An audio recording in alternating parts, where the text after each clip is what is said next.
to FatBeats.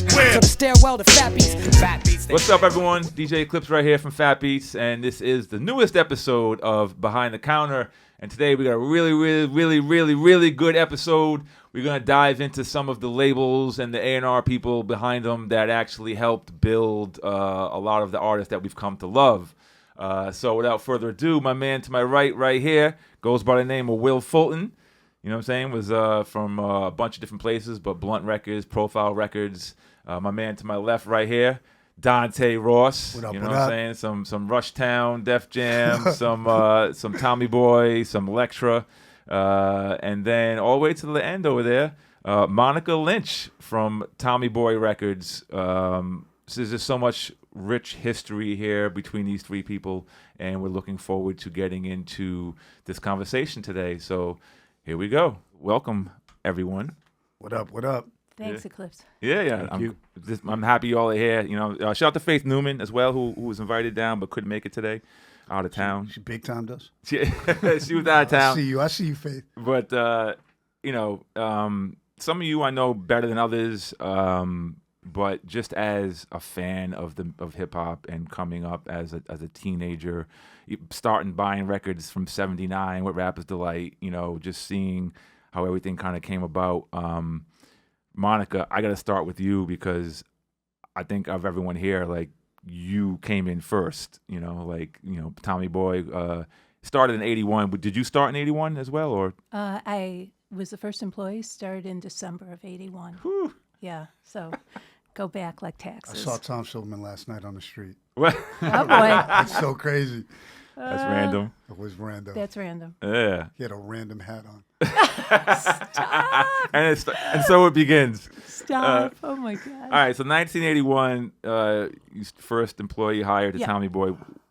What was your ambition at that point? What were you doing? Is that something you wanted to do, was get into the music business, or was it just like a job offer? You know what? I had a very sort of random life before that. I was working in Times Square as a topless dancer at some of your more elite establishments like Show World and Peepland, and did my time working graveyard at the Empire Diner.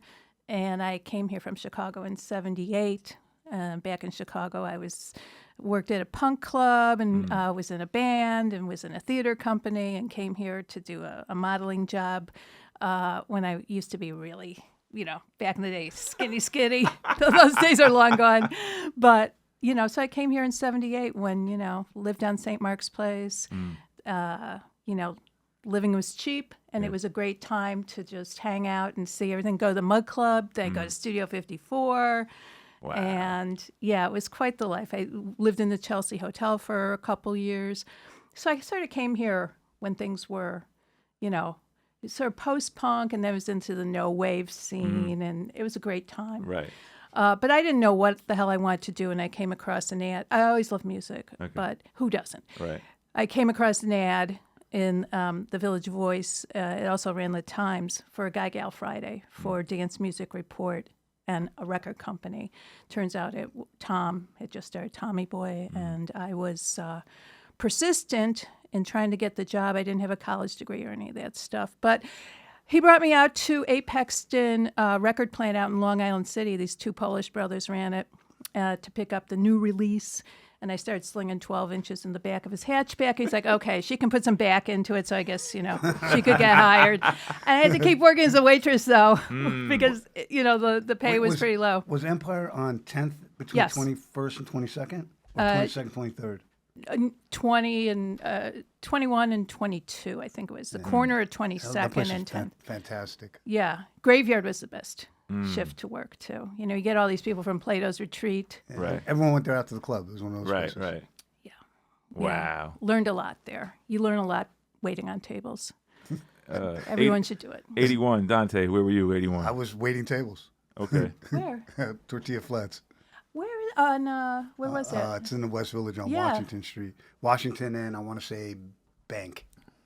Wow. Yeah, I worked there and I had these friends who were making music. 81 actually. I was still in high school. I'm fucked up. No, 81 I was in high school. I didn't graduate high school in '84, so yeah, I was still in high school. I was living in Brooklyn in Windsor Terrace riding on trains, and trying not to get arrested, which I failed at pretty much. But yeah, I was a crazy kid, skateboarding around, hanging out in Washington Square Park, Right. going to see Bad Brain shows at CB's. Right. You know, grew up with like the Beasties and the Girls in Luscious Shacks, and we were all like little kids who were like figuring it all out, and we figured it out pretty early, man. We managed to be able to get in every club in New York by the time we were like 15 or so, and I went to like Mud Club and Danceteria. I went to those places more than I went to school. You know, I barely graduated high school, and I don't know, I figured out how to get in free everywhere really young, so I guess I was like a natural A&R guy. Right. So I saw Yeah. every band. Right. Like any band, I'm like, oh, I saw them in 1981 or something. I started going out to shows in 1980 when I was 13, 14 years old. I saw like the Specials and Sham 69 when I was a little kid. So I was always obsessed with music. So that's where I was. And now was Tommy Boy your entry point into? No, Okay. certainly not. I worked at Rush Productions for Leor Cohen Okay. and got screamed at like 9 hours a day. It was a wonderful training ground for all that was to come. I learned how to not act and how to act. What years was that? I started there, I think, in 86. Okay. 86, 87, after my stint as a surly waiter, and my friends, the Beastie Boys, started getting famous. And I went out to eat brunch with them at Barney Greengrass. This is rando. Eric Hayes was there, and I had this really pretty girlfriend, and Leor was all over. And I was like, listen, Frankenstein, it's not going to happen. And he liked me because I was like, no, I don't think so. I'm the cute kid later. And yeah, so he liked me and he gave me a job. And, you know, Sean, the captain, rest in peace, Karazov, co-signed me, as did the rest of the knuckleheads. And that was it. So I started. Wow. Yeah, getting shit thrown at me. Leor was good at throwing things at people back then. He's not the same guy. So Yeah. Yeah. what are you gonna do? All right. Will. Yeah, so I was a little later. You're later, yeah. 1981. But my entrance into, so I started out as an intern. I was an intern around 1990. My first internship was for Hank Shockley and Soul Records when Soul was two floors. It was on Broadway, 2 floors above the Source. Okay. And so there were a lot of employees at Soul that also wrote for the Source, like Dario Strange. and other 580 people that Broadway? were, 594, something like that. So that in that area. So anyway, and that was an incredible experience for me. It was just it was like 4 or 5 of us, and we were just doing intern stuff, packaging up records and stuff. And Buckshot from Black Moon was one of the other people. Oh, that's crazy. They still had to. It was before the Beat Miners were doing their thing officially. So it was. I think Chuck Chillout had made their demo, and they were shot. Yeah, he was managing them for sure. And then I went on and moved on from that to intern at Jive for Sophia Chang. Oh, nice. And that was a really great experience. That was like a year and a half I was there. And same things, listening to demos and dealing with tapes and dealing with the phone. But it was being a fly on the wall at Jive at that time was, everything from Low End Theory came out and DDP and all those records. And, I was on a fly on the wall for some of the like crazy conversations that would happen between, and I was just the intern in the room kind of thing. And then after that, got my first job, which was doing the rap division for TVT Records. Was starting a rap division. They called it Blunt Records. Wow. Brian Leach. And they called me. Well, I was before that, but I came in and then connected with brought in my first acts there, and that was where I really like. Let's talk about those acts. Well, okay, so the first one I signed an R&B singer named Kim Swain, who later went on to sing on Biggie's album, with Biggie and Little Kim. But then the first rapper I signed was Mike Geronimo, and that connected me with Irv. And it was one of those great things. Like I was trying to think about what made that era so amazing, and we were talking about like 91, 93, Right. What made that era so amazing, and it was like the way I saw it was. Now, or the way I see it now, back then I was just, an arrogant kid, but the way I see it now was that you just had all these kids that had completely grown up in hip hop. And there were like so many kids that were just nice, as far as producers, as far as rappers. Sure. And you would meet these, and just even, from Lyricist Lounge, all these places, I'd see these MCs that I would never see and be, oh, who's that kid? That kid's nice, or whatever. And there were also kind of like, just about before Wu, but it was like that generation where everybody started pressing up their own records and doing their own thing. And so like Mike Geronimo and Irv had pressed up some Shit Is Real, and they had gotten it on WBLS. I'm not sure who was DJing, but I heard it and I heard it on the radio at night, and I was like, who is that? And it was like, and then they sent me this press kit, and Irv had written this like an actual bio for Mike. I said, did you write? He written this thing that was like Mike, and it was great. And so it was just like that era. So it was like Mike Geronimo, and then Cash Money Click with Ja, and then of course the TVT situation was a wild ride, as you can imagine. And Shout out Steve Gottlieb. Yeah. So I ended up suing Steve. Yeah. He sued me. Thank you, Steve. So I ended up moving on. He had a lawsuit against us. Oh, wow. Because he put out the cartoon records, right? Yep. He put out television's greatest Television. hits. Those That's where I met him. That's where I met him too. TV's Lawsuit. Television tunes, I guess, is Yeah. the Yeah. TVT thing. He caught everyone. Yeah. Yeah. And so like Those were big. it was crazy because I was at They TVT love me. and I left, and Irv actually took my office. I wouldn't say he took my job, and Right. but I got to Profile just as. And I wouldn't say I took his job, but as Flex had just left Profile, and they Right. gave me his office, and so it was this weird, like, it was that weird moment. But it was also just like the perfect storm, because you had the majors that were investing in part because they were like, well, we don't understand it, but we'll just keep trying things out. Sure, exactly. And then you had the indies that were still, I mean, they were robbing people, but they were putting out a lot of records. And so that made it so that there was just this there was just records everywhere. And there was like records everywhere.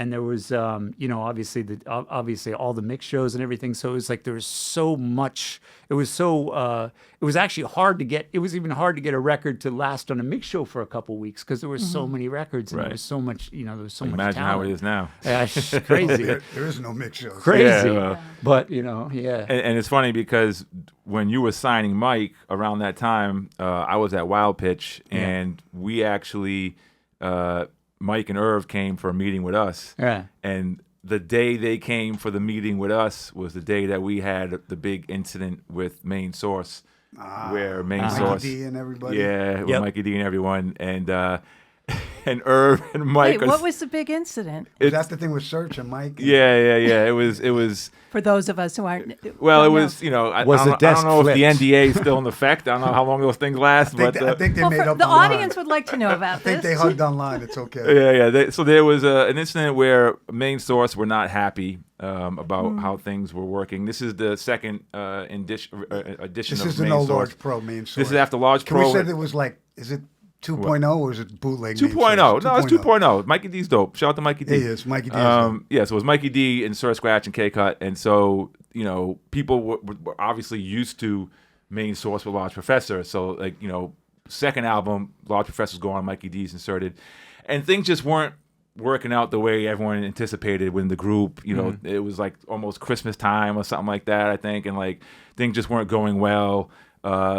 They came up to the office with the mother of the DJs, who was the manager. The mother. She's She the managed Main manager. Source. She was managing them. Oh my. What's her name? Miss. They always call her forget. Miss Violet. I in the forget. last Yeah, name. her, and then I think it was her brother, who was the uncle. Oh boy. They came up, and they came up, with some stuff. And you know Uncle what I mean? Jer. They came up with some things that rolled up. They rolled up. You know what I'm saying? And it was chaos in the office, and poor Mike Geronimo and Irv are just sitting there on the that's not couch. conducive to signing the It's group. like, maybe we don't want to sign here. You know what I'm saying? Yeah, and you were talking about, the funny thing about that time was you were talking about the Moog era. So that was Moog. One of the first things I played, one of the first things I did in the studio was I played the Moog for Cash Money Click's first single. So it's like Right, because it was- yeah. They wanted, because that was what Irv right away was like what he would go on to do at Def Jam. He had all that in his head about going national and not Right. remaining in New York Right. and everything. So that was just part of what they were doing. But like, the second Mike Geronimo single, it was Mike, rhyming, and then Ja rhyming, and then DMX rhyming, Yep. and then Jay rhyming. Yep. And it That was was just called like, Time to Get the Build? Money? Or no, it was Time- time to Time to build. Build. Yeah, Yeah. yeah. Yeah. 86. It's time to The build. Build. Yeah. Yeah. So yeah. I it remember was- seeing that and being like, yo, I like the DMX kid. Like, Yeah. Because I I- already knew about him because he had his demo was everywhere. He Right. Was, Yeah. He had Right. he was doing the K solo. Yeah. Yeah. Yeah. He- Yeah. And he was yeah. DMX the Great. Yeah. Right. Yeah. Right. Yeah, and in that era, like we with Mike Geronimo's record, it was the innocent moment in New York where there was a time Was there when, ever an when innocent Mike, moment in New York? Mike and Mike and Irv and I stood on a corner, each one of us putting a quarter in the phone box, calling up Hot 97, and we got it on the Hot 4, whatever it was. You got it on the radio, Right. just doing that. Which Just song? pumping- Shit Is Real? Yeah, just pumping the Who pumping it. produced that? Irv. That was Irv. Herb. Yeah. I thought so. Yeah. Yeah. But those records, I mean, for us, because as a DJ, college radio, I mean, those records were huge. It's like Yeah. all that stuff. I mean, we kind of saw, I guess, and heard everything first, coming from the indie stuff, and then you see where it goes. I remember it was a similar situation to the Mike Geronimo, where like when Mad Skills, one night Mad Skills went up to Stretch and Bob, Yeah, and he he got busy. destroyed Yeah, it. I He remember. just destroyed it up there, and it was just like, yo, who is this kid? I mean, that was like a time when like everyone could rap.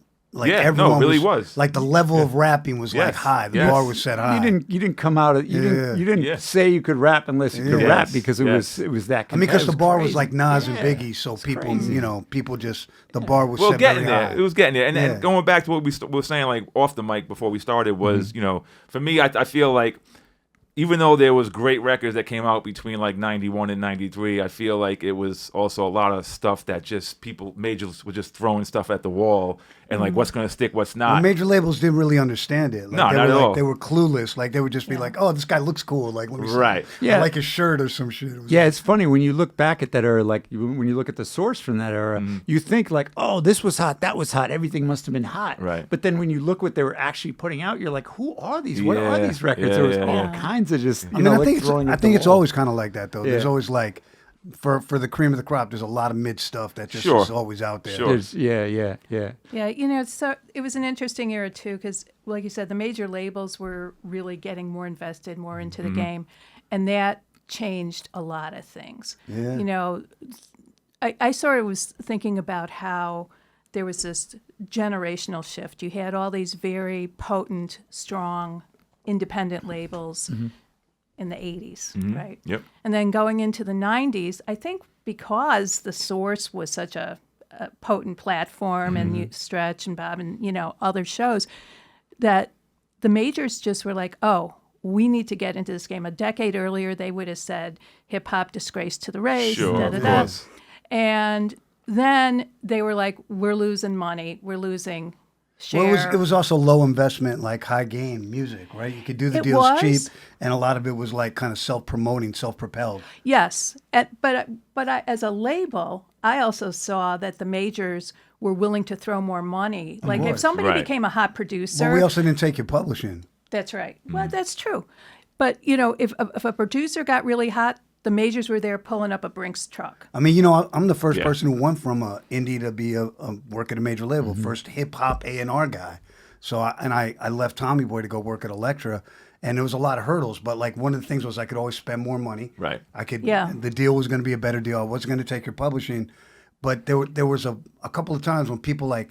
So I really tried to sign Tribe Called Quest. I wanted to sign Tommy Boy, and we weren't going to get the deal. It wasn't going to happen, and I went to work at Electra with the goal of signing Tribe Called Quest and DOC. I didn't get either of them. But Tribe, I had offered them $375,000. I think it was $75,000 more than Jive, but we had zero track record. Jive, they did the deal with Jive for $325.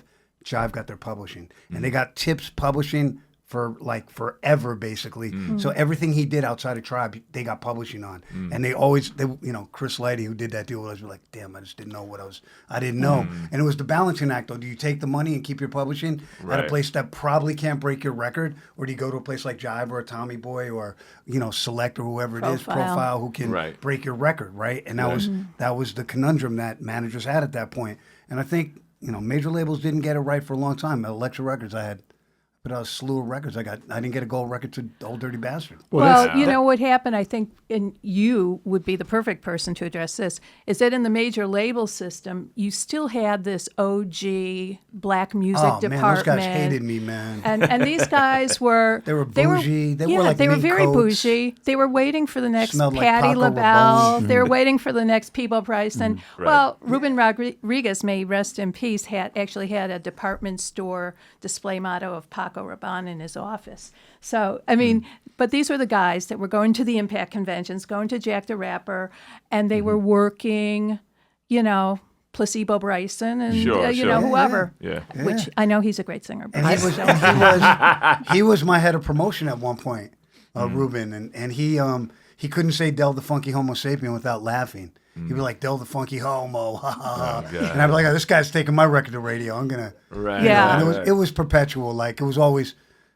the battle. And there were also groups like Brand Nubian who terrified those guys. Who were like Right. who were like Exactly. who were everything they didn't want. Well, that's what that was what I was going to say about the electro records. Is like, you know, that was for me when I was in college and interning, and like I had all those albums, and they had like the vibe of indie records, but the budget Right.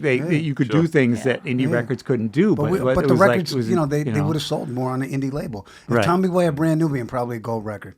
Yeah. You know, or Pete Rock and CL Smooth. because they understand Well, you know, it. you could tell when you were going through the Source magazine, because we were, I think, the first advertiser in the Source, if not when it the was first. when it was a news. When it was like, yeah, Right. just Right. and it was stapled together. I It remember wasn't they a came magazine. To see us at Tommy Boy with the little thing. Yeah, exactly. Dave Mays would come to my office every year. We'd work out a deal for the full year of advertising. And at a certain point, I guess it was in the mid 90s or so, he broke the news to me that we were no longer going to own the back cover, because that was big real estate for us, owning the back Absolutely. cover of the Source. But in the early 90s, as the majors were sort of really getting more invested in, and they took ads out, you know. You'd always tell. You could tell You could tell because their major also their label- art direction was never cool. They were- like Tommy Boy always Yeah. had super dope art Yes, direction, and absolutely. then like my art direction was okay. Electro was probably better than most of majors, but a lot of major label art direction was stale. It was very like they would By look the for. numbers. Let's get some Afrocentric typeface Right, font, Right. and we'll, you know, like it was. That's the thing. It's like, again, going back to just being a fan of the labels, the music. You could tell who was authentic and who 100%. wasn't. You know what I'm saying? It's like, I mean, my first art director, who I worked with at Electro Records, despised me. She didn't want to look at me, and she just was like, she was not feeling us. And when she got let go, I got a much better art director after Ali Truch, but the first woman who worked there despised me. And everything I brought to her, she was like, you know, like she looked at me like roll her eyes. And I knew when I left office, she was like, fucking that little punk motherfucker. Like, it was unbelievable. Like, you know, the uphill battle working in a major label and the shit you went up against, because You had a lot of departments. a lot of departments and like you said, like the guys who liked Peebo Bryson and Luther Vandross and all that, they did not want to know about Brand Nubians. right. No. Right. Any of that. That shit was No. so beneath them. And, you know, for me, like, I was like, you know, go to work with my size 40 jeans and a skateboard and, like, you Yeah. know, they were, and a gold chain. They were like, we hate this fucking kid. Like, he's everything we don't want. You also had a very, very different distribution model. Yeah. Because, you know, we, as, you know, Tommy Boy and all the other New York indies, we were scrappy Right. and we had distribution through, like I was just talking about Howie Rumack yesterday, because Howie Rumack owned Sunshine Distributors over on 10th Avenue. Boy, I sat in his office so many times waiting for a post-dated check. It was hilarious. But when you guys went to Warner Brothers, did you still use independent distribution? Well, that's what I was going to say. We as a hybrid model, because when we did the deal with Warner Brothers, which was in '86, and as a result of the soundtrack Crush Groove and Foursome D's having a huge hit with Tender Love, we put some stuff through the WIA system, and other stuff went through our independent distribution. Who made that call? Did you guys or they made that call? It was mutual, actually. It was mutual, and it worked out pretty well, because if the Foursome D's were going to have a big crossover, when I say Right. crossover, it was going to be black radio, Yep. maybe pop if it was, you know, on the Tender Loves, you know, that level. or if it was Information Society, which was Right. more of It's a a pop pop act. record. Right. Exactly. But it worked out very smoothly. But whenever something went through WIA or went through Warner Brothers, I was like typing up all these reports and, you'd have to work the building. Yeah, I go out yeah, to yeah. Burbank and work the building Yeah. or Right. go to the WIA Right. convention. Right, right. And this was just a whole different thing. I mean, Sure. I really kind of loved the characters and independent distribution. Yeah. Henry Stone down in Miami. He was another guy. High Weiss. High Weiss was crazy. Sam Weiss. He wasn't our distributor, but him and he'd talk your ear off about the old days, which was incredible. Right. But you'd have to collect money from Those guys these were like Garmentos, but they sold records. Right. Yeah. But I had to Yeah, collect money exactly. from these guys and hear all the stories from back in the day, and they were Right. hilarious characters. It wasn't like that if you're dealing with, say, Trans World or Yeah, no, of course. Of Yeah. course. Right. Yeah. Anyway, And to that point, I remember, at Profile we had 18 people or something, and at the Corey's at the dad label. ran a distribution company, right? And No. Why did I think that? No, Malvern? No. Landmark. Landmark was the- Steve's was the- Landmark, Steve former Plotnick. partner, Yeah, That's Steve what it was. Plotnick. Yeah. We got into a big lawsuit with. Yes, it was. Yeah, and that's what I actually came to Profile right after that whole thing, or right in the middle of that whole that thing. was So it was a awful. wild time. Anyway, so and I remember going to the majors or going to Universal or somewhere and just walking down these long hallways and just seeing like people Yeah. everywhere and just being like, this is what it takes for you guys to get I would one just record always make out. sure I hit the record room and took every piece of vinyl I could get. I'd leave it and then depending on how broke I was, I would just go sell them at St. Mark's. Oh, Sounds. yeah, Well, that's Dante's office at Tommy Boy was the mail It room. was a mail room with mail bags in and there, lots of mail. I think that The was mailroom many guys. an Entry point for A&R everyone, started yeah. out, It was, following that it was an footsteps, interesting yeah. room. So who's Yeah. the first artist signed by you at Tommy Boy? Latifah. Oh, okay. Yeah, Queen Latifah. And Mo hired me. So Mo gave me the job, changed my life. Yeah. Tom financially was prudent, to say the least, which is why I moonwalked over to Electro. But I wanted to stay there because, I got to work with De La. Mo threw me the rock on De La. She played me the demo when I went for the job interview. And, What do you think of this? oh, yeah. Whatever he says, he's either he gets the job or he doesn't. Yeah, I mean, I was like, this is great. I just was like, it reminded me of Ultramagnetic. And it was, I Right. always remember that I was like, oh, it's like Ultramagnetic meets Slick Rick because it was so creative. And then we had a second interview and she hired me. Wow. And I think I really got hired because I lived in close proximity to the office, though. You So I could be lived on time? I was never on time. Looks like a crazy. I was somehow on time today. I saw Dante. This is a weird story. I think we've talked about this. It was so weird because I was living like on East 92nd Street. In fact, I was living in the Stretch same Armstrong's building building, as right? Stretch Armstrong when Stretch was Facts. just a wee lad. Right. He was living with his parents. His parents very His very name nice. was Adrian B. Then. Adrian, right? And that's how I knew him, Adrian. And you see him take out his little crates on the weekend. This is well before he became, Right. Stretch.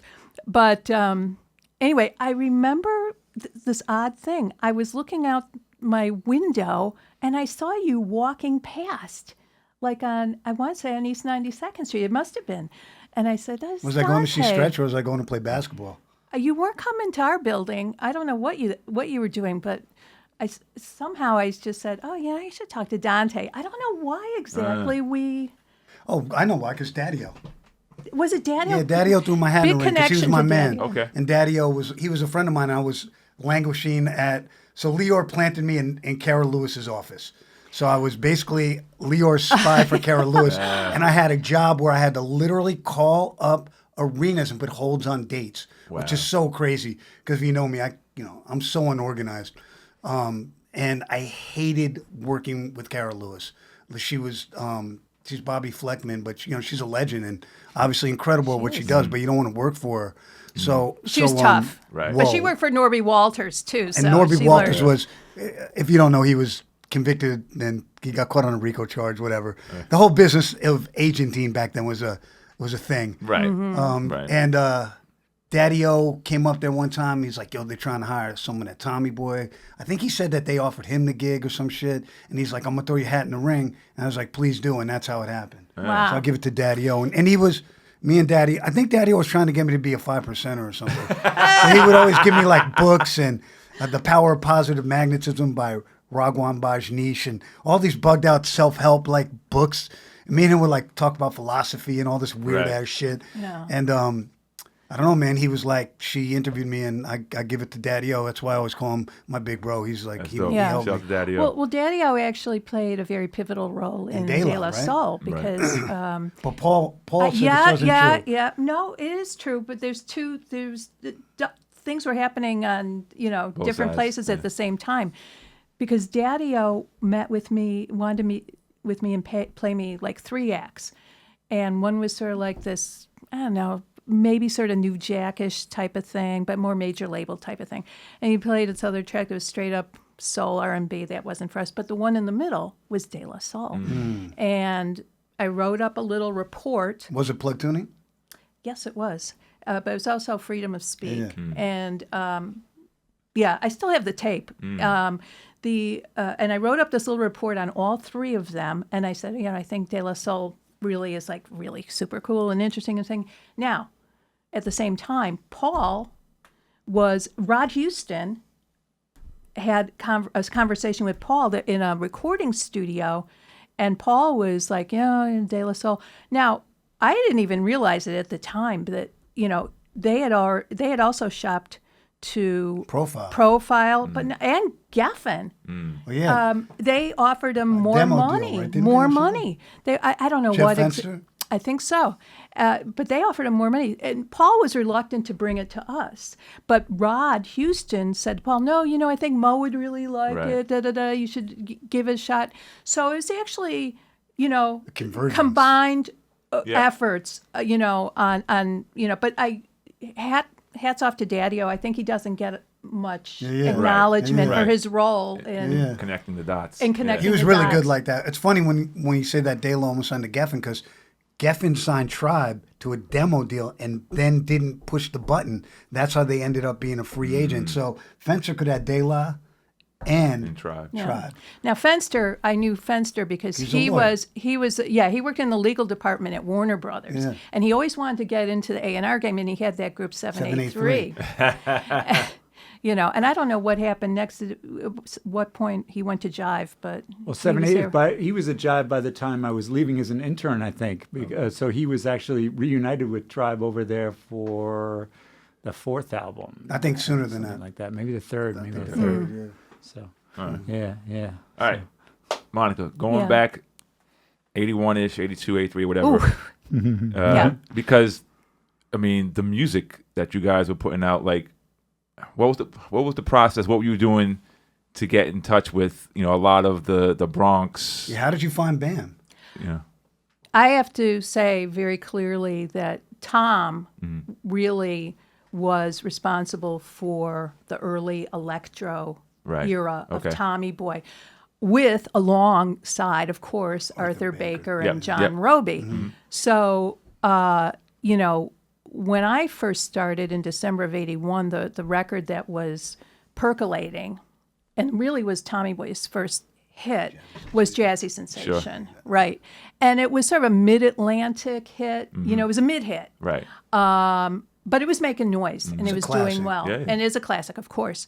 I don't Gwen know. McRae flip. Yeah. Pardon me? The Gwen McRae flip. It was Yeah, sample, yeah. yes, right, exactly. And Tina B was on the record and all this. Anyway, so I would credit Tom along with Arthur and Okay. John for those electro, Yeah. that brief and shining electro era, an because it amazing was moment. It was, Great and it was moment. short. It's great. It really Yeah. was In- only in like one 3 way. years. Well, And one way it was short, it had and a another long, way, right? it's Because it's still- still Sure. right Endurance. now. It's Absolutely. Everybody uses It that, was. that beat. Like Tyler the Creator is Of course. I mean, same- EDM. You But could I say can tell comes you from right that. now, the day it ended Yeah. was when Right. the first Run DMC He came out. single That's exactly Yeah, it. yeah, yeah. Changing It was of the guard. Yeah. It was incredibly yeah, a changing of the I guard. remember it clearly because it was like, all the electro stuff was like semi-influenced by new wave, and it was all about breakdancing, and it was like a whole, dudes were dressed like broke Rick James, and Well, the whole thing. Bambaataa, of course, has been in the news quite a bit Yeah. lately with his passing and everything. Yes. But that whole era was, the thing about that electro sound was that it traveled so well. I mean, so big in L.A. It was Yeah. huge in Yeah. LA. It was very fundamental Down in south. freestyle.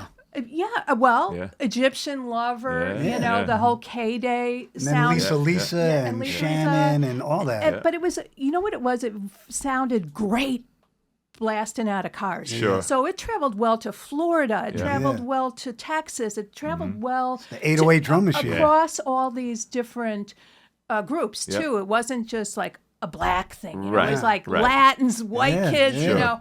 And this is all before really any national video, Yeah. you know, Yo MTV Raps. Of course, Ralph McDaniels was Yep. doing his thing here, but, you know, that just exploded. And it was huge in Europe. Yeah, Yeah, Planet Rock. I mean, think Japan, about that. That you know.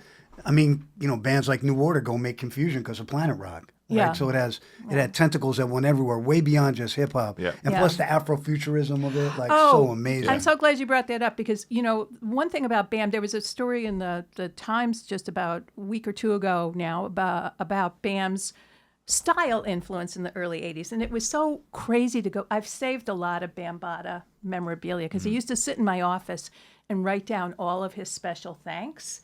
Because for one 12-inch single, he'd write down 4 pages I remember of that it special would be thanks. like this big, It like was- the thank yous. I've got pages and pages and pages. And then he would dictate to me the manifesto of how Soul Sonic Force was born. And then he'd write lists of his favorite hip hop breaks and his, you know, the most important funk records. And it would go on and on and on. It'd always start out with, you know, praise to the creator Allah and my mom's and Aunt Shirley. And then they go into George Clinton and James Brown and Right. every single person in the Zulu Nation, you know, Lisa Lee, went on and on and on. And it would be special thanks, special funky thanks, extra special funky I thanks. remember Time Zone has the biggest thank yous I'd ever seen on yeah, it. It was like exactly. a mile long. Right. Well, I've got pages and pages of this stuff. But the thing Wow. is that Bam was such a character in so many ways. But he was so plugged in. He loved that downtown rock stuff. He was a Yeah. member of Rockpool. And he was really into the European, you know, imports and the stuff coming out of Europe. And he had this wild style where he would sort of like took like elements of when he was in the Black Spades Right. and sort of mashed it up with like, you know, this punk rock St. Mark's Yeah. Place Yeah. type Yeah, of thing yeah, with yeah. the Yeah. crazy haircuts, the crazy Glasses, sunglasses, yeah. you know, black leather jacket with studs on it. It wasn't really punk. It was kind of like Sun Ra meets New Wave. But it was Sun Ra. You know, with the outfits that they wore on stage, the costumes, it was Sun Ra futurism, Right. all you know, Right. Afrofuturism. I mean, all what's the crazy way. that whole style, like they all look like, you know, P-funkish, like Right. kind of It was Rick P-funk, James yeah. style. Sure. But I Yeah. just remember Run DMC was the first group that dressed like the audience. Oh, absolutely. That's we, right. we like saw That's ourselves right. on there, and Yeah. Right. you know, as like a white kid taking a train to the city, I couldn't dress like Soul Sonic Force. So I was going to get beat up. But like I could dress like Run Zulu DMC. beats. I had Right, Zulu right. beats. So I had Zulu beats. Okay. Jazzy J and Bam gave me them at a Zulu block party. I was with the Beasties and running them. and That Jay made you gave us official, all- having yeah, and I your had Zulu them. and beats. So- Those things got me out of a few tense moments in my life on the subway train. But yeah, that whole style, the purple leather suits and all that my God. was kind of crazy. Oh yeah, no, and it was even with when you look at the Soul Sonic Force outfits, they were not even. It was rather disjointed. They dressed like the Israelites. Yeah, Right. and you know, because you had Biggs or like in like Viking, and then Globe would be in like he was at some 1700 French, you know, Right. court, Yeah. and then Pow Wow was in you know Indian guy, Yeah, you yeah. know, I like an forgot. Yeah, American yeah. Indian. Yeah, the Native American look. Native American, you know, so yeah, it was funny stuff. But you're right. But that was a changing of the guard. Right. There was a changing. The electro era was officially over when Run DMC, Run DMC came out. dropped. Yeah, because you know Run DMC came out, and also they were like I always called it anti-music, right? Because it was just like a drum machine, like Yeah. a drum beat, Yeah. and a stab. Yeah. That was like the whole record. Yeah. And they kind of the way they rap was confrontational. Yeah. It was like very aggressive. Yeah. So I think like Run DMC hit a nerve with all the like kids who like punk rock But because then, it was like didn't so. Russell really? My understanding is that their initial impulse was not to dress street, and that Russell really was. Russell saw Jay when he came Yeah. home from Spofford, and he had no shoelaces and his tongue's out, and they were like, "You all got to dress like Jay." Right. That's the legend. Uh-huh. You know, who Right. knows? But that's what I always Sure. heard. Because if you look at their old, Yeah, like they the- were in the- suit, the yes, checkered the suit jacket, jacket, yeah, yeah. leather pants. Like Yeah. they were like almost like walking the kind of borderline Rick James look, you know, like a disco kind of look. Yeah, was it to be more like AJ Lester Yeah, exactly. type of exactly. The things? age, see, Yeah. no one even knows what AJ Lester is except you. No, you know, a lot of people know. On 120 Fisher, we used to go to AJ Lester and like look in the window and be like, I would wish say, could buy yeah, that. that Sucker MCs for me, it was like for like 2 years until everybody started sampling, right? For like a year and a half, 2 years, it just felt like that dictated as far as every record was just drum machine and a little bit of and that was just, you know, like Anti-music. LL, and then LL was like LL just took that. He was like to 2.0. Yeah, Yeah. 2.0.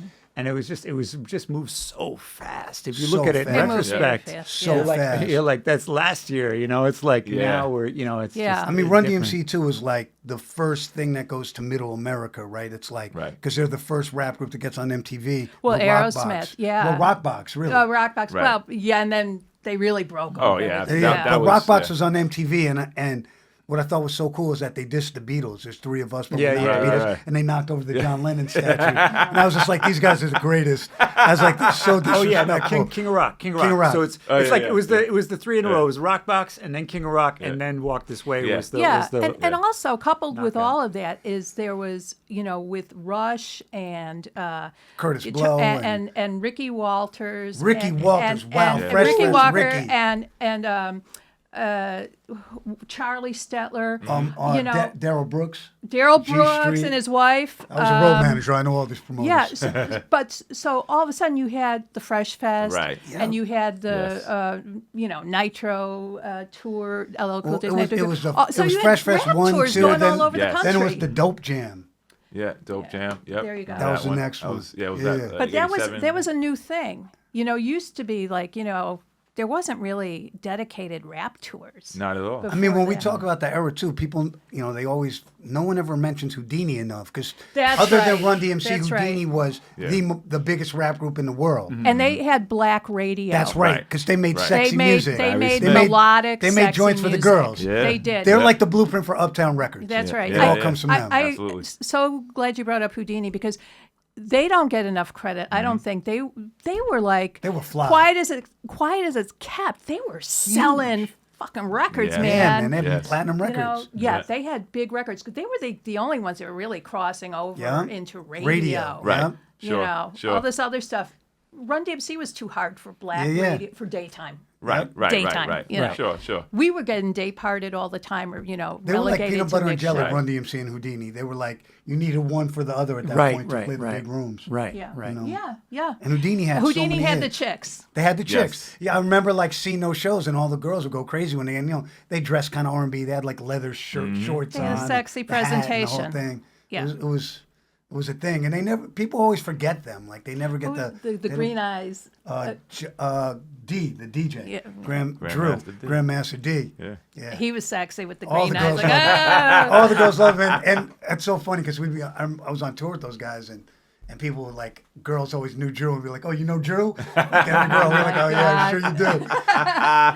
And then you had, you know, I don't know exactly what year. I should know this, but it was in like the mid '80s when rap, Word Up, and Rap Master started publishing too, which was also chick stuff. You know, Right, right. I mean, guys, I'm sure were buying it because there wasn't. You know, this is pre-source to and all see, that yeah. stuff. But this was national It was distribution. It was Teen Beat for young black Yeah, girls. Yes. it was Tired of beat. LL and New Edition on Yeah, like yeah, yeah, every exactly. thing. Totally. Fresh. Yeah, Yeah, yeah. it's Totally. like a thing. Pinups. It's funny too because that time right before Run DMC breaks, to me like rap music almost dies. Like it's in a lull It's because in a it's lull, like it's yeah. getting very R&B. It's like Problems of the World Today. I love that record, but Yeah. records like that, very keyboard driven, cheesy kind of sounding keyboards, and people don't say this, but the white people who loved electro, they bit the dust. They were out. It wasn't hip and it wasn't the cool thing anymore, right? So Run DMC comes back and reinvigorates. And I saw Run DMC's first show in Manhattan. It was at Danceteria, not the Roxy, and it was a who's who of like Madonna was there, Yeah. John Michelle Basquiat was there, like Keith Haring was there. Mark It was like- Damon's in the booth. Right. It's one of Right. those things that we went to, and I was like, Howie. right, exactly. Howie Montauk, rest in peace. He was the doorman at Danceteria. He's the guy who like let us all in everywhere. He let Dante in everywhere. Yeah, he was great. So, but I remember being at that show and like being aware enough to be like, this is a real thing. Like, look who's here. This is like this is some shit. Well, there was that night that Rick, I guess it was Rick and Russell, had that, a dedicated night at Danceteria called The Spot. Yeah. Remember It only that? lasted a couple of... I still have one of the invitations, but, that was one of the things I would say about that transition into Run DMC and Beastie Boys and LL is that Russell was always, and Rick, of course, but they always had one big foot firmly planted in sort of that downtown. I mean, that's why Russian Def Jam was on Elizabeth Street, not in Midtown. Yeah, Right. yeah.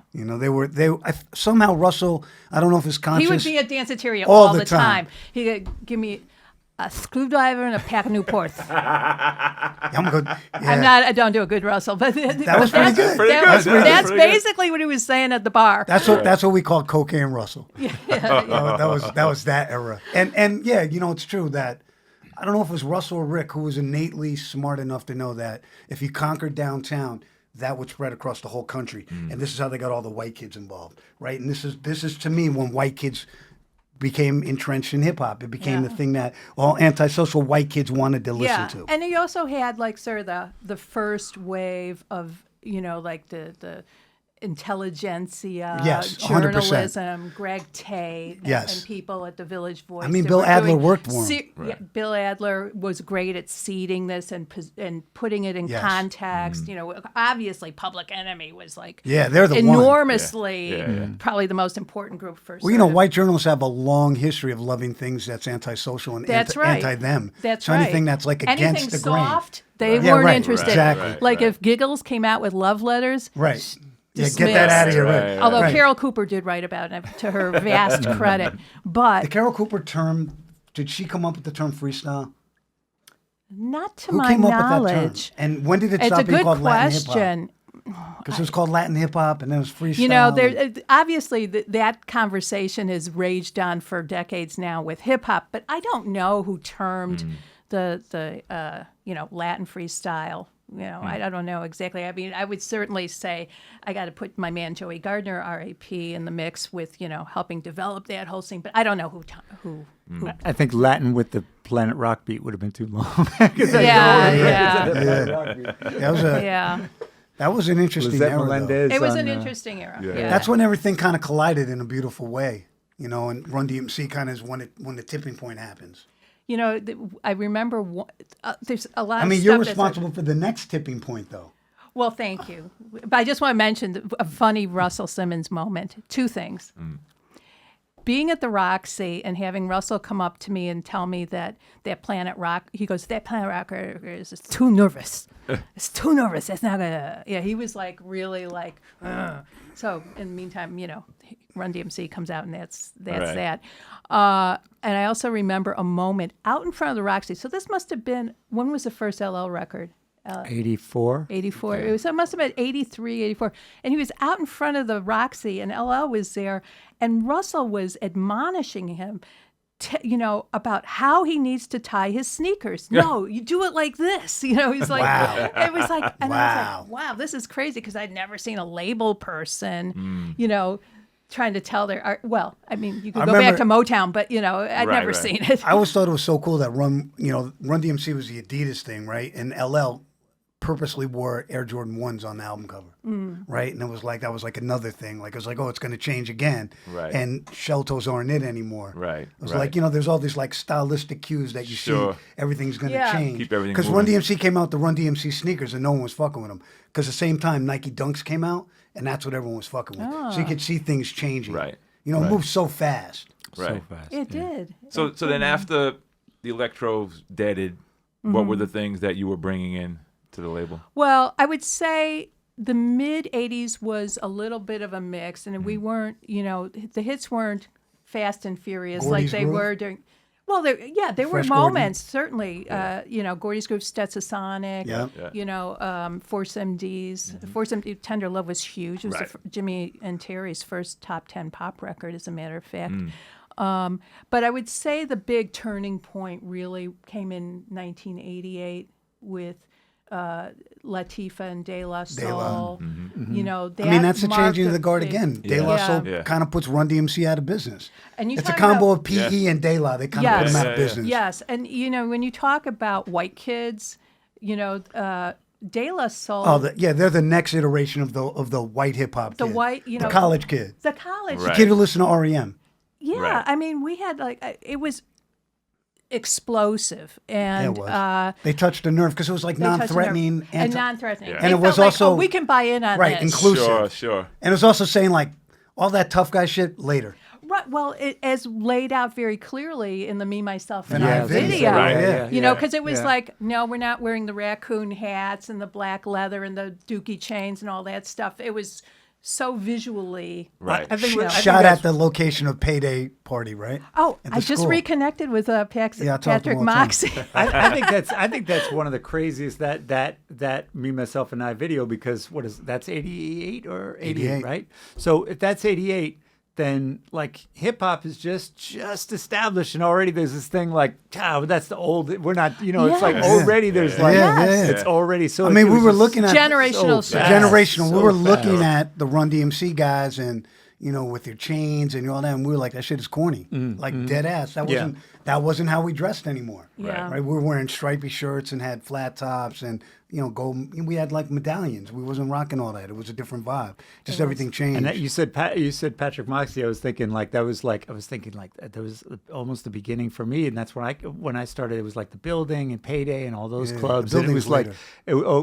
but I mean, just the like the Hillfinger shirts and just all Yeah. like all those just those changes just happened so fast. I mean, Yeah, they did. from my perspective. That was a huge turning point for, I think, what was the next generation musically, but it also was a big shift for Tommy Boy, because we sort of entered what I would call our golden Yeah, era. yeah, that's when you became the coolest label in the world. Like Yeah. Tommy Boy and Def Jam were like neck and neck, and Def Jam was like one certain aesthetic. Tommy Boy was another different, one. That yeah. seemed more Absolutely. modern. I mean, our you know, from the late 80s into, say, the early to mid 90s, you had De La Soul and Queen Latifah. You had Digital. Digital Underground. You had Naughty by Nature, Naughty House of by Pain. House of Nature, Pain. House of Pain, Coolio Coolio, towards the yeah. end. I can't leave out RuPaul, even though we got some flack for that from some folks in the hip hop community. But yeah, it was a very That's the Fertile golden era Tommy period. Boy. yeah, that was a good time. Can't That was a forget good time. Uptown. Uptown, I did that one. I thought the art direction on all the Tommy Boy stuff, I used to always be very envious. I just always thought it was so good. Yeah. It was I thought important. Like Yeah. I think about the Big Blunts like cover. Yeah, Oh, yeah. That stuff was so Shout out fresh. to Albie. I mean, Albie Albie had Ragusa. a fantastic taste. Yeah, that and, was- and, yeah, you know, yeah. was very instrumental with the Tommy Boy gear that we produced. The Stussy and jacket. Great A&R guy. like all the shirts you wanted, like the Naughty by Nature, like all those Yeah. things. Like when Yeah. they came out, they were all like the logos looked so Stickers. good. The Carhartt jacket. Stickers. Stickers. Stickers. Thank you. Stickers. With sticker game tight. And also, were Monica in- Monica was so good at the soundbite, the one-liner that described the band. Like you were like the best. I learned that all from you. Wow. Like so I just would like watch you. I'd be like, Jesus Christ! Like you could break it all down in one sentence. And I remember 3 Feet High and Rising. I was inspired by you to say the brothers from another planet, the others from a brother planet. That's But- right. But I got Yeah. that because I've been around you. You like, your DNA. I just had like absorbed it because you were so good. I never saw anyone do that like the way you did it, where you could just break it down that one thing that was memorable that totally described the group. I mean, you had another career in advertising if you wanted. I it. loved it. It was, it was a great time. You could be creative. You could take chances. Right. And we weren't beholden to, major label. I have to run it Sure. up the flagpole with Right. this person, Yeah. that Right. person. Yeah. We could just go fast. And that back cover of the Source was like prime. That was Beach State real estate. Yeah. Beachfront real estate. It was fantastic. We could put Fat Man Scoop in an ad, Yeah, and yeah. things like that. And they Yeah. would be hilarious. Yeah. But yeah, it was a great period. It was. I really Absolutely. enjoyed that, and thank you. Let's bring it up a little bit. Profile era when you were there. Corey, Yes, so, by the way, all right, good friend so- of mine. Cool, but Wore the Corey tightest was pants. gone when I got there. So Corey had just the partnership had just dissolved, Mm-hmm. and I missed that whole thing because that was my TVT era. So I got Boy, you there. really went Yeah, I hit all the stops on the tour. Oh, my God. Yeah. So all the way to Koch. Yeah, but then when I got there, late '94 and then early '95. I wasn't signing anything, and being in A&R, of course, they were looking for some stuff immediately to get hot, and the label Right. didn't have anything, and I was like, this fell through and that fell through, and I tried it like I was still connected with Irv, and Irv wasn't at Def Jam yet, so I tried to get Jay, and of course Jay wasn't going to go without publishing, and then lucky enough to hear another self-pressed record, Smooth the Hustler Hustlin', which is just I think it was another group on the other side of the record. It wasn't Broken Language because Broken Language we recorded, but I just from the moment was such a huge MOP fan, such a huge DR How Does It period. Hard? Period, Yeah. yep. And so DR, as soon as you hear that DR sound, and Yep. Smooth was just so cool, and it's just like so. I was like immediately on that, and then when we started recording, and then Broken Language was just another. That was one of those. That was one of those records. records. Yo, No chorus. So You unorthodox. knew when you heard that it was So- that was the. I mean, record. I signed Trigger the Gambler because of that, yeah. and he, it never came out. Oh, yeah, Right. but It all got yeah, convoluted. those Smith brothers, those kids. Yeah, I mean, they it were was just, ill. they were so good, and they were so locked into what they were doing. And yeah, I mean, it was one of those things like who knows how anything would have gone any other way, because. But that Broken Language was one of those great That's a records. classic. Yes. Yeah, we just like I remember Angie Martinez came down and did the video, and I was like, we did this little record all of a sudden, a little record Yeah. that could. Yeah. And it was like a really that was a great. Where were great, they from? From Brownsville. Brownsville. So Going out their studio was Saratoga and crazy. Atlantic, yeah. Saratoga, I would go out there, Saratoga, Wilson Avenue. Yeah. You walk down the street and just be like, "How you doing, officer?" Yeah, right. It was Like it was the Wild West. It was out there. old. It was old Brooklyn. It was old Brooklyn for real, and it They was lived in a definitely house. like yeah, like in the a house, house in the house. house, right? Yeah. yeah. So and DR had this studio, in and the they had basement. it was like at that point.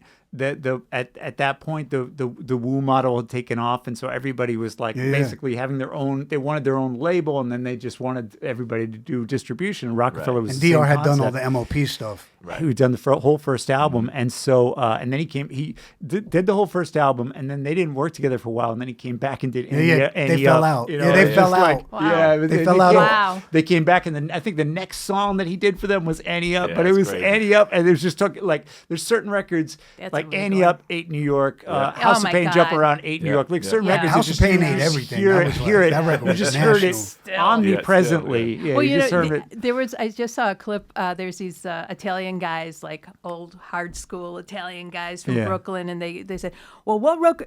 Talking about the best DJs in New York, and say, "Well, yeah, I've what seen those record? guys. Yeah, what record you had to clear out? The whole floor would just go crazy, and it was always Anti Up. Yeah. Annie Up, yeah, That was yeah. that. that was You the know, anthem. I always called records like that. That's a chain snatcher. Oh, yeah, Yeah, right. right. Take your chain. Exactly. Come Clean by J. Rue, right? Brooklyn Zoo by Yep. ODB. Like there's records where dudes might just get beat up. Right. Broken Go Language. Stetzer. Broken Language, yeah. Go Stetzer. I seen Go Stetzer start like mini riots Go at the Stetzer. Latin Yeah, Quarter. yeah, yeah. That Go- was Go like Brooklyn. PSK by Schoolie D. Yeah. Those records are like, you Yes. know, Yeah.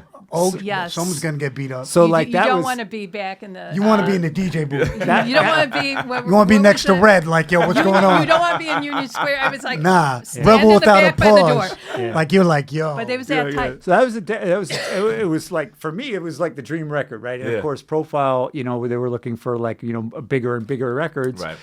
and at that point was lucky enough to the next record I had for them was Camp Low. I was lucky enough to be at Jive, and I can't remember the gentleman's name. I wish I did.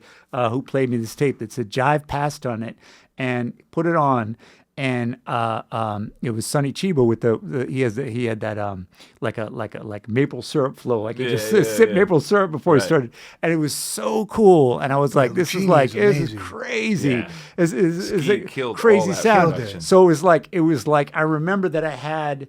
It was, I think it was around the time Liquid Swords came out. I remember that I had like a couple of tapes, and the Camp Lo demo was like a rap out. It was like the equivalent of a rap album. I listened to it like like over and over and over again, trying to catch. And luckily, we got to put it out a few years ago as a limited release, the demo. But I got to listen to it over and over again, and then it was just this whole thing where like Ski started making it when the demo was made. I always heard Lucchini was supposed to be Jay's record. Well, so Lucchini was it was Lowe's record, but there was definitely some. It was Feeling It was a record that started out as a Lowe record and ended up as a Jay record. But it was, I mean, that time, so D&D. Premier, I think, was working in the afternoons. I'm not sure, but I think he was working solidly in the B room. Yeah. And then he would leave, and at night it would be like Reasonable Doubt was in one room, and we were in another room, and then like there'd be some third group in another room, and in the third room, and Ski was going back and forth, and loading up the beats for Camp Lo, and then loading up the beats for Jay-Z. So there were a lot of things about like, we want that beat, like a lot of that kind of stuff. But it was kind of like whoever paid Ski first, or however. That's how it was. But I was just- or Mark would sell, 45 King would sell beats to a few Multiple people. times. The same beat to a few people. But Jay, I mean, 45 King also, half those beats were already on they were like Tough City releases. They'd already come out. Yeah. But I was Hard just- Knock Life was, I was out. Yeah, right. So I just felt like it was just like I was in that moment where I'd gone from working with DR, who really had his thing together, to Ski, and Ski, they demoed the almost the entire Camp Lo album was all the lyrics were written and demoed at Ski's house at his home studio before he went there, and I really wish that more people had done that. And I had a that was couple more, of people. DOC's whole album was done. He gave me the whole album. Him and Jerry Heller. She was there. Yeah. And it was like, it said Ruthless on it, but it was the mastered album. And also Dirty, his whole album was more or less, it was not mixed, but most of it was done when I got it. Like he had like 5 or 6 of those songs that are on the album, including Shimmy Shimmy and Brooklyn Zoo, are on the demo. Wow. Yeah. Like they handed me the demo, and I was like, oh, this is like a record. Right. But we would go into D&D and we would actually re-record, which was great because then you didn't have those But that's 5 good in and the bad morning because you writing end up lyrics. chasing your demo Oh sometimes. yeah. That's Well, right. that was Good point. that definitely happened a few times when you couldn't clear a sample. That was always the Or you can't. It just doesn't sound as good, Right, Because it doesn't sound as You bad. fall in love with the demo. Right, exactly. yeah. You just chase What do it they call out. it? Demo fever, right? Demo-itis. Demo So- fever. so Well, yeah. they King did of it, it. with Plug Tune In. That really, when it came out, I think it was the same exact was. same thing. It was It like was. because it was all dirty and dusted. It's like don't mean, fuck with change it. it Don't the clean next that Right up. after My Madness, we mixed it a couple of times because we couldn't get it to sound as good as the demo. And in retrospect, we probably should just somehow mastered the demo because we just couldn't get it right because we mixed it at Tom had a studio, remember? Yes, it was in the Yorkville Tower. And it was downtown. Like Oh, I with think the what- St. Clavier Yeah, and all that exactly. business? So we mixed it there, and it sounded. We didn't like it. 45 King, everyone's like, the shit sound whack. Yeah. And then we wanted to mix it again at Calliope. We had to go more low tech. And I still think the demo sounded probably better than all of it because Yeah. Mark had a certain sound in his Right. in his spot. Yes. Right. So- a certain magic. Yeah, It there was like in a the magic in basement there. and, Yeah, it was a basement. It was like So we kind of had the opposite things with Lucchini. So Lucchini was actually demoed in Ski's apartment, which was at 1520 Cedric Avenue, and I didn't have any idea wow. that was a deal at the time. I used to go up there, and it was just a building. Nobody was talking about it in the 90s as like a special Right. thing. So I used to go up there and Ski was like, I got it, and I went up there and I heard it and I was like, yeah, you got it. Okay, so we went and did it and mixed it at D&D, but that was the opposite where we mixed it at D&D and it was like the mix. I was like, this song needs to pop, and so we went and we remixed it again at Quad with Kenny Ortiz, and Kenny put I think he put the whole thing through a compressor, so those horns just pop, just popped out of the speaker, and actually put a chorus or a phaser on the vocals or something, so the vocals had this extra magical thing that was happening, and and then Lucchini. So Camp Lo had Cooley High, and we were doing things like we were going around opening up for Jay-Z when Jay-Z had Ain't No, and we did like we opened up. There was one show in Philly. It was like Camp Lo, and then Jay-Z came out and did Ain't No and brought Foxy out. It was crazy. And then Fuji's headline, so you can imagine that era. Yeah. And then with Lucchini, it was just like a whole different thing where I mean, that's like a recurrent record. It never really goes away. it never. I still hear it pop up, and I'm still like, oh, it's so great to hear absolutely. it. Yeah, it's I mean, that whole thing about about like mixing records over and over. Like, there's been a couple of records where I just mixed them like 4 or 5 times because I couldn't get it right. Like, you just like it's not like the demo. It's not quite there. It happened a bunch. Brooklyn Zoo, we mixed it 4 times. We got it right the 4th time because RZA, I found out later on, he told me because he didn't show up to mix anything on the record. He wasn't there at all because he'd had the flood. But he told me that after the fact. So he had to remake Liquid Swords and he had to remake fucking Cuban Links because he lost the whole records. And I remember he gave me the demos. He gave me the reels. And he said, yo, walk these dogs. Yeah. So we couldn't, I didn't even know what he meant, but he just was, he was MIA. RZA speak. Yeah, exactly, which I'm versed in now. Yeah. And you guys were early on that as well. Yes, we were. So I got a story about that too. So when I first great. met RZA to sign Dirty, I heard Dirty freestyling on Stretch and Bob. Yeah. I jump in the cab. I go up there to meet him, right?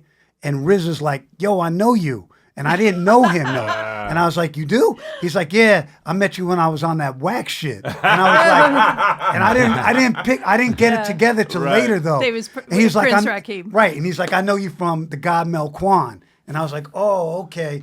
And I still didn't know. I was just bullshit. but Funky Mel Kwan. Exactly. Yeah. Funky Mel Kwan. He Yes. was RZA's manager. Exactly. Rakeem's manager. Exactly. So then Who worked security at a wholesale fur was like place on 6'5", West right, 37. Shabazz Brothers. He always said, yo, come up. Yeah, come over, exactly. I'll Yo, I hook got you a up. I got 100%. So yeah, and then I couldn't get the record right, and the record was done. I knew it was a hit song. I had to get it right. So after we struggled the 3rd time, we failed. My assistant at the time was like, yo, maybe we should just put like some drums in it because we couldn't get the drums to pop. And I was like, it's a good idea. And I went home and I got my disc of the Brethren and I brought it and I popped in the Brethren MPC and we put the kick and snare in it. Bong. And that was the record. That's how we mixed it and got it to sound right. You're talking about Brooklyn Zoo? Yeah, because we couldn't get it to sound right because we couldn't get the drums right because we didn't know what RZA was doing. Right. Because if you ever looked at his, there's so much crazy unorthodox shit going on. It's like Idiot Savant, right? That's why it's so great because he didn't give a fuck about any of the rules. Right. But me, I'm like, I got some rules. Sure. So very few, but some. Yeah. So that's how we got it right. But that was the 4th time. I was 0 for 3 on that motherfucker. And then we finally got it right. And then RZA, like many years later, not even that long later, actually, we went to master it. And I was like, yo, you heard the kick and snare? He was like, whatever. Like he never ever. You and labored over this. And then so like intensely. 10 years later, though, he was like, yo, I got it. Like I said it to him again. He's like, oh, yeah, I know. And I was like, I don't know if he ever really knew. Right. Also, the other thing is that he didn't produce that record, which I didn't realize. True Master produced it. Oh, And wow. True Master and Dirty at mastering got in a fist fight over credit on the record. and that's why if you look at the record, it says, and mastered by Tom the Referee Coin. The referee. Because he got between everyone and he God. kicked everyone out. And he took me aside and he said, come tomorrow and leave that bullshit wherever it's at. Don't bring them dudes. And then we my want to finish it God. the next day. Wow. Can I bring something Yes. up? Talking about profile, we've talked about Jive, and I just want to mention something about those 2 labels I think is really important. I think they were very much at the forefront of signing rap artists from outside of New York. Yes. Jive was the king of looking at regional reports. Yeah, and I would That's how they got attribute that to everything. Barry Weiss. Yes. That's how I got too short. Yeah, I remember one time And UGK. that I realized that like Barry And- Weiss was just paying attention to all this Everything. stuff. Right. You know how you And did that? You called yeah. up one stops and distributed. Yeah, You yeah, called up yeah. one Well, stops across the country. But he was half the remembered way. everything. He I wrote remembered in an elevator everything. once, had a conversation with him, and I would name something. He'd be like, "Oh yeah, I met the guy," and he would just like he had an index in the head of everything that was going on. around the Barry country. Weiss is a very, and by the way, I just also want to say shout out to my very Ann Carly. Ann love Carly. you, Yeah, Ann Carly. Me and Ann came up together, and we're still in touch. And I love She's Ann. awesome. Yeah, but Barry was such an interesting guy because he was knew everything that was happening on a radio playlist. He knew the program directors. He knew what was selling. He was really before data became like a big He was the thing. first research guy. He was the research guy. I remember being at a wedding for another industry person, and Barry showed up there. And this is at St. Patrick's Cathedral, okay? He was working the whole fucking room, the whole cathedral, talking to the program directors and the retailers and all this stuff. But Barry and Corey, with Corey also got really into the research and I mean, but they were both looking outside of New York. I mean, DJ Quick is a before crazy other one labels. because he had a tape, the red tape, that was huge in California. That shit was banging in Oakland. He's from L.A. and they sold it at the Rhodium Swap Meet. And I got that tape at the Crenshaw Swap Meet going to get hats. And I tried to find them, but there's no Instagram back then. It's impossible to find guys. I finally found Greedy Greg because of Tony A, who did the tapes at the Rhodium. That's how I found him. And he was like, oh, we just signed the Profile Records. Oh, wow. I was like a couple of weeks late.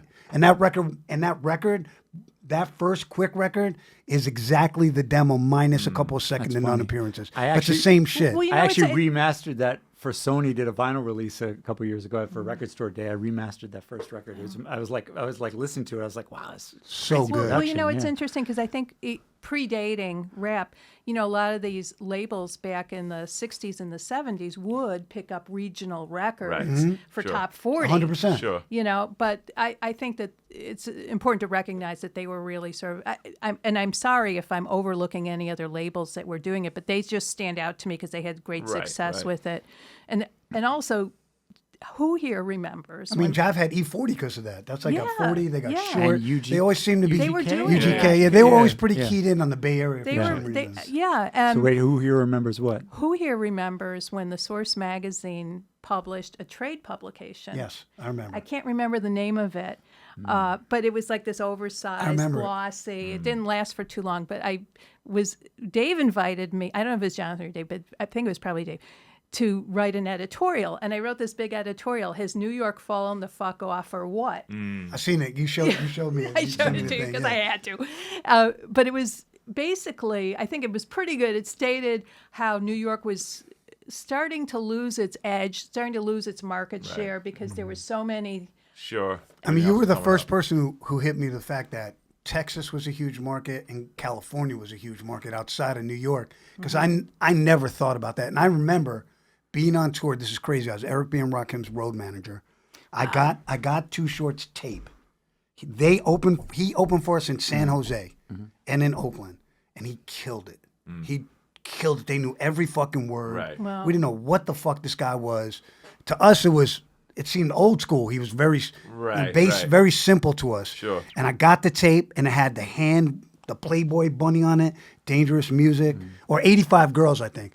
And he was managed then by Lionel B., who was a promoter, worked for Al Heyman. And I got the tape, and literally Eric B. would be like, I played it on the bus, and he was like laughing. And Eric B. was like, yo, play your man shit for jokes. Right. And it was Too Short. And I got off tour, and I sat with Russell, and I said, this tape right here, I don't know what the sauce is, but this shit is crazy in California. Right. And they passed. They were like, we don't get it. That- and I told Too Short that, and he told me his dream was to be on Def Jam, to be managed them, and that he had Russell and Leor's cards in his wallet for 20 years. Wow. That was his inspiration to make Wow. it. And I was just like, wow. But that was like the first time I thought about the whole country because I was so New York centric, and even everything I signed was New York centric to this day. Yeah. Sure, and that for me, it was years later. I was at Wild Pitch in the mid '90s, and Stu Fine was like that. Like he was very much like, he'd send me out to the Bay Area. Exactly. And he's like, hey, go. Oh, he had the coup. We had the coup. He's like, go check up on JT, the bigger figure. He's like, he was always looking for other stuff. He had, was it Street Military? I think were from Texas, something like that. Like he had all these other groups. Obviously everything started with the New York, and for me, I'm like you, it was like everything. I New York. I mean, I stuff. liked NWA because they sounded like New York that's to what I'm me. saying. There was good stuff coming out of other areas, but they had Yeah. to sound like New York. You know what I'm saying? And Brian Turner, by the way, yeah. Genius. genius. Well, that's Yeah. the thing about hieroglyphics too, because I was thinking That's about why I like, signed right, Del. like- That's why I yeah. signed him because he Yeah. sounded like a. Sure. I was like, oh, it's native tongues from California. Right, Yeah, right. yeah. It all kind of sounded like something we could digest. And then I remember going to the Bay Area and going to visit record stores and going in there. Leopold's. Leopold's, Q's. City One Stop. My man with the one eye. What was his name? Walter. Oh, Yeah. Walter with the one you eye. remember Daria from Leopold's? Yeah. She was a big hip hop I remember. fan and Yeah. pushed a lot. But I remember like just going and Tower. like we had just dropped like I don't know like OC at the time and Organized had just dropped the Stress album, Organized Confusion. So I'm going in the stores looking for those records, and it's like now I'm not finding anything from Found New the York. RBL posse. I'm finding RBL Posse, Young Lay, it was 415. all these groups I had never heard of, and they're all the prominent displayed Yeah. groups. Yeah. And I was just like, that's what made me really appreciate, even though it might not be for me, it made me appreciate that there was more regional things Well, that work for people that, I mean, Absolutely. Murder Dog You- Magazine is built on that. Murder Dog, Absolutely, yeah. yeah. Well, you also had a very fertile radio climate there in Yeah. San Francisco. Yeah, they Yeah, played you their know. own records. Sure, What was absolutely. it, Davey? Davey D. Davey D, yep. You know, Came me out. and Tech and Sweat. Yeah, yep. Billy Jam, And there was Jam. KUSF. Yeah, KUSF, and Yeah. then even Kevy Kev. Kevin KMEL yeah. would be very Yeah, because Tech and in Sweat were on front of KMEL. They things. played everything. Yeah, so you had Yeah. a Yeah. lot of elements there. Yes. Great retail, great radio. Yep. Yeah. You know, Yeah. And then I was going to say that for Profile sold to Arista, and I feel like that was there was like this gobble gobble moment Yeah. for a Yeah, lot of yeah. indies in that moment. Happened to everybody. And Yeah. that really I think did a number on. I mean, Raucous was spending a lot of money, Yeah. right? Oh, way too much. But way too much. But we get the benefits of the records. Sure, we of get course. the benefits Absolutely. of those records. A lot of those indies that used to be putting out those type of records were at majors that weren't even. weren't- I mean, that was the there beginning of the end for a they bunch didn't- of They didn't people. keep a single. Arista didn't keep anybody from Profile. They were just Right. they just Catalog. and they didn't even pursue. I don't. Maybe Quick got a record out. Run DMC got a record out, but I Oh, don't think it was a yeah. record I that they worked should have on it. gotten out. It Yeah, wasn't so good. yeah. Electro Records era. What's the groups you brought in? oh yeah. All Dirty Bastard, Pete Rock, CL Smooth, Del the Funky Homo Sapien, Brand Nubian, Grand Poobah, who is in Brand Nubian, KMD, which had MF Doom in it, and there's some else I'm probably forgetting. Leaders? Bust a Bus. Leaders Don't of forget New School, Bust a Busta Bus, yeah. Rhymes. And you had a great boss there. I did. I had this guy, Bob Krasnow, who gave me enough rope to hang myself. And every time I've been successful, it's when I get enough rope to hang myself. It's Bob when you get Krasnow, handcuffed, I by the can't do way, it. when De La started breaking, Bob Krasnow called Tommy Boy and he said, "Oh, we'd like to pick up De La Soul from you guys." And no, we're not going to. No, are you kidding? This is like hit. So instead, they picked up Dante. Basically. Krasnow, yeah. So Krasnow was smart. He was smart. Yeah. He was also, he trusted his A&R guys. Okay. Yeah. He was like, either go. He was an A&R guy. Right. Right. He signed Parliament Funkadelic. Wow. So, and a million other things. So Yeah. Richard Pryor and all this other cool shit, Nita Baker. And he was a really smart Oh, my guy. God. He was, Yeah. Yeah. He's also like a very interesting guy. He's a blue collar guy from Cleveland who had worked for James Brown, but he was like also very intellectual. He collected art. Great He was art like, collector, yeah. He was like a very multi-tiered, complicated guy who was Yeah. my favorite boss I ever had. But yeah, so I signed all Wait, those wait, groups now- because he let me do it. It's all right. That's all right. I'll take it. Yeah, he was that sort of person in the music industry. You don't see as much of Yeah, like anymore. a Mo kind of guy. Lenny I mean, Warnicker, yeah, exactly. Mo Austin, those Where- kind of guys. Yeah, where they had sort of interesting personalities, interests, and they understood their staff and their artists, and it was just it's a different day and age. And I don't want to disparage any of the label heads now because it's just a different game. It's It a is. different thing. Totally. I feel like it's more. Not that it wasn't always business, but I just feel like it's strictly business now. Right, There's right. No more, there's no connection. This is what I was to going to the- say yeah. about that is Camp Low is a good example. Camp Low had Ski, obviously, it was amazing, but Camp Low themselves they were really unknown, and we managed to get them known Right. to the extent that we did, and it's not nothing that they were incredible, but it's like it wasn't like we looked at the metrics and been like Sure. the metrics Yeah. are there Sure. already. We started from scratch, yeah. scratch. Yeah, yeah. I mean, a lot of the metrics back then was just buzz. Like, Yeah. like the Right. reason I signed Dirty is because you had to be an idiot not to know that was going to happen. Right, Sure. right. It was like that was like Right. basically That's- looking at research. Yeah, I mean, back then, yeah. I mean, the research was go ahead.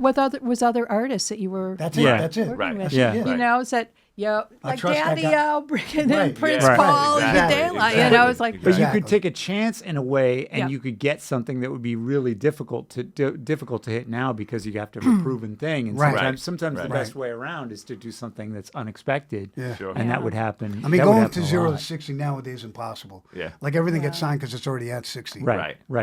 Well, Yeah. one of the other things I just want to hit today is that one of the great, I think, legacies for rap from that era is not just business and all of that, and the artistic evolutions, but I really love the fact that there's so many of the employees that I hired or worked with for many years, and I see this at all these different labels where hip hop really brought up this whole generation Sure, absolutely. of great executive Yeah. talent, great entrepreneurs. The entrepreneurial spirit in rap was just Yeah. was and is just incredible. Because people had Sure. no choice. But they didn't necessarily have to, they didn't necessarily all become, the star. Like Chris Atlas, okay? Yeah, absolutely. I was just Yeah. going to bring He's him a up. great 100%. example. Yeah. It's He was, just fresh in Tommy Boy when we were at the, 406 6th Avenue, FatBeats, and he would come through all the time, and here we are, 2026, and he's the president of FatBeats. Yeah. So Dante. everyone, Will, everyone's here. But all the way to somebody like Jay-Z. I Jay-Z. mean, watching Yeah. watching Jay-Z used to like come into rooms at Profile, and you get the sense that he was like measuring. Okay, this is what it would take to do this. This is what, and he goes to Def Jam, and he does that. Right. He builds that, and it's like and it was amazing to see, and like all the clothing and everything. It was the entrepreneurial Everything. spirit was exploding. Exploding. And we had, so the perfect storm. I think you had the fact that the indies were still in it, and the majors were putting in money, but also like, well, we don't really know what it is, and so they would still take some chances based Right. on that, and then the music Yeah. was just. I mean, you also And you had can't these discount- managers were coming from nowhere. I mean, they're like, Oh, yeah, I everyone made used it to be up. a drug dealer. Yeah, they made it up on the spot. Yeah, They made it up on the spot. Sure. It wasn't like, oh yeah, well, I, I mean, have this don't get it history. fucked up. Russell made it up on the spot. Totally. Yeah, of course. You know, it was Totally. like people, it was you learn on the job. Yeah. What did learn on the job. What was my skill set? It is doing the A&R. It was nothing. I had no Right. skill set. But I knew you- what I liked. But right, these but guys that's were- the talent right there. It's like These managers were smart to a large degree, because they had been out there already working on the streets. They knew the economics. Sure. They knew how to read people. They Sure. knew how to Sure.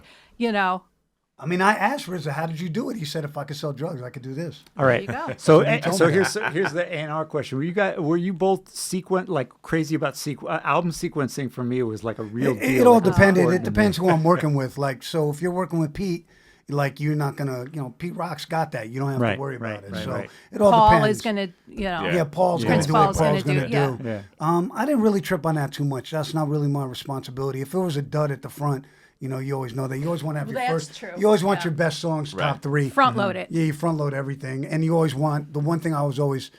Chuck D taught me this. If you listen to First Public Enemy, people play tapes Yeah. flipped over perfectly, no lag time. Yeah. Right. Yeah. So if you have a Right. box that plays or a cassette, Right. so I always tried to get my run times very similar. That's great. Yeah. That's Yeah. great. Yeah. Actually. Chuck told me that. Shock Yeah. G was very conceptual. Yeah, yeah. He's a genius. We weren't Yeah. going to tell, hey, you want to run that way? This, Yeah, yeah, because it was exactly. a whole. It was a arc. movie, right? Each Yeah. one of them was like a little Very movie. cinematic. Yeah. Yeah. And like there's, you're not going to tell Busta Rhymes how to sequence anything. He's not Right, gonna listen right, to you. right. Like, what's the Well, point? especially now, but maybe back then, No, he was always like that. There's no point. And RZA, Dirty, he did that. He knew what to do. So it wasn't. I never really tripped on that too much. I was more mixes. I was Mixes more. too, yeah. I was always Yeah. really anal about the mixes because I always want to make sure the vocals are loud enough, right? And I always did. I was like one of those guys. I don't know who taught me this. Maybe you taught me, Mo. I always did like a million passes. I like vocal up at 1.5. You know, always vocal I up, didn't vocal up, teach you snare up, all that, and I always did tons and tons of passes. Maybe I saw it from Hank. Maybe Yeah, Hank there's Shockley, but vocal ups, vocal up, Yeah. Yeah, vocal up. 3 Well, dB. Kick- there was kick, always 1 there was always dB. a consideration like a radio edit. that too. That was a big thing. And also, I would say House of Pain is a great example with Jump Around. We're bringing in Pete Rock to do the mix on Oh, that yeah, track, yeah. opened it up to a much more hardcore New York audience. Sure. It wasn't. Sure. I was and- there. and- I was there when he you were? mixed it. Wow. Eric walked in and I didn't Pete- bring in Pete. I don't know. I'm trying to remember. XL did it. It was XLing in. That's who the mix was done for first. It was done from England because they called me to get clearance. It was. Are you sure? Pretty I sure. thought maybe Kevin Maxwell or someone else from don't the think so. office. Okay. Because I got the call for the clearance for Pete's verse, and they didn't want to give it to him. We gave it to him. Okay. Finally, But because that we was- that- distribute that XL was- in America. That helped legitimize them with the New York hip hop. Yeah. 100%. that I mean, mix. when so I went to the studio with Eric, and Mm-hmm. Eric had a look on his face, Everlast. He was mad, like What type look? mad. You're always mad. Oh yeah, exactly. Mad last. So he was like, "Yo D, let me talk to you." And we went outside, and he was like, "Yo, how come he didn't rap on my joint?" And I was like, "I don't know. Go ask him." So we went and talked to Pete, and I was like, "Go ask him." He's like, "I don't want to offend him." I was like, "Yo," and I was like, "Yo, Pete, Eric wants you to rock on it." And Pete was like, "Oh, word." You'll help me write it, and they wrote it. Right. That's why if you hear it, it's really Everlast flow. Got you. Blood stains the ground, I jump around. Right. You know, that's like the Everlast way of rapping. Right. And that's how we did it. And then it became like, Yeah. that gave them legitimacy. Right. That record was like, Yeah. because they were so big, that was like, for lack of a better word, don't call me Jack Harlow. That was like the black version, right? Yeah, Right, speaking right. of Also, shout out to Muggs, who I think is Yes. in Oh, yeah, town yeah, right absolutely. now. Well, speaking of, and that was the other thing about that era was just that that Premier and Pete had both come up at that certain point after coming after and around Marley, and just Yeah. like there was that Yeah, certain yeah. moment, and they were Super just producers. super- And you got to put super Tip in there producers. too, man. You can't And sleep well, on Q-Tip. I was gonna say that whole crew that hung out at Large Professor's Yeah. house, Tip, and all those guys. It was just so many beat makers, so much talent. And at the point where there was that little bit of Wild West moment, before the lawsuits started going too crazy. Yeah, exactly. All the lawsuits is a whole other episode. Yeah, I was gonna say, listen. No one was clearing anything. But I mean, Man, it was 100 bane of our I don't existence. know. I mean, how many I can't. Then they retroactively for the De La re-release, right? They yeah, go yeah, through that. I mean, Mo was like maybe the first person to get caught. We never thought we had to. We cleared stuff on that album, but we didn't think we had to clear the skit. And then Right, the fucking right, Turtles, right. the Yeah, Turtles all of a got sudden, us. and it was funny because back then, the people who really took umbrage with their work being sampled were these old white hippie dudes, 100%. like Flo and Eddie. That's not music. Right. Yeah, and there's, but this is a check. That's not music. but this Hall and is a- Oates let you clear the I Know joint. Yeah, I mean, I don't want to, paint Yeah. it with too broad a brush, but it hadn't really, these were guys who perceived everything they did as art. Right. right. And so the sampling thing, it took them got shot a down a long few time times. to wrap their heads around that. Whereas we, could easily do business with George Clinton and other. I had a Grand Poobah record that was over Black Cow on 360 that Maceo produced, and Steely Dan denied us usage. And then, Yeah, Steely then Dan was Peter another Guns one, and them come yeah. out that Yeah, don't clear yeah. it, and they get sued to. I got the Hell and demo High of the Water. Grand Poobah one. You do? Yeah. I need that. Right. Yeah, that's a crazy one. The Maceo joint. Yeah, Maceo was mad for like He's 10 singing years. on it. He's Yes. doing like a singing chorus. Yeah, exactly. This podcast shall forever go down as the moment when it yeah, right. calls Dante. He has something to yeah, right. Speaking of I the need that. podcast Send show, it to me. we actually got to kind of wrap it up here because we're going. Okay. I mean, we could be talking for hours and hours, obviously, but this has been great. I mean, thank you all for all the stories and the behind the scenes information. What I want to do right now is kind of get an idea of what's going on now. D, I know you just recently dropped a book, Son of the City. Yeah, I wrote it. That was like 2 years ago, almost a year and a half ago. I have a book, Son of the City. We wrote a script and sold it to Lionsgate. I don't think it's ever getting made, but they paid us for it, so that's good. Working with Sco, got my guy Highly Supreme. I'm about to sign to 30 Tigers and a couple other things I'm working on. Just still got my foot in the game. Yeah. Trying to do things. Sco's playing with Jadakiss today at this block party. All right. So I'm always trying to do something. And if people want to find you on socials, Dante Ross at Instagram and all that. Please don't DM me anything. No, nothing. If it is a link, send links, not files. So, yeah. Monica, what are you up to these days? Memoir. Oh, you need to do that already. Yeah, I mean, that's overdue. Your Instagram page is amazing. Crazy. Yeah. Thank you. You can find it at Mo Love for NYC. I have all these incredible archival materials that I saved. Yeah, from you saved Tommy Boy. everything. Yeah, exactly. There's a fine line between collecting and hoarding. I think that For us, it's blown collecting. past that a long time ago. But I do have archives going back to like '81 and some incredible stuff. So I post that occasionally. But it's time for the memoir. And you sent me the African medallion, the De La Soul joint. I did. Awesome. Yeah. Awesome. Will. So actually, a funny thing is, I went back to school and I got my PhD. I teach music at LaGuardia Community Oh my College, God. including hip hop history. I walk past her all the time. There it is. Yeah, including hip hop history. Long It's Island funny City. because Run went there. Run went there, and Ralph Oh, McDaniels really? went there. I love Ralph. Joe Conzo, a bunch of other old school Yeah, heads. yeah. So I teach music history there, including hip hop history. Dope. So really? it's been incredible. But yeah, we had Ralph there and Roxanne Shante and a bunch of people there. Herc and a bunch of people come to the college, and it's been really incredible ride. Yeah, That's dope. so yeah. That's so dope. Take the Q39 past there. Oh yeah. If people want to I know find that. out. I know Will Fulton exactly where it is. 718. Will Fulton 718. Yeah. Okay. Yeah. Okay. Well, thank you all once again. I mean, this has been incredible. Thank you. Yeah, It was no. great. When is this Thank gonna you run? so much. I don't know. What's going to come out when it comes out? Like, you know. They got to send it out to the clip farm, Dante. I got to clear the samples. You got to clear the Clear samples. samples. Yeah, exactly. Oh my God. That's it. Make sure you go to fatbeats.com for all your music needs and FatBeats on all socials. So, Welcome back, FatBeats. Yeah, absolutely. Yeah, man. That's it. Until next time. Peace. To the stairwell to FatBeats. FatBeats, they play on.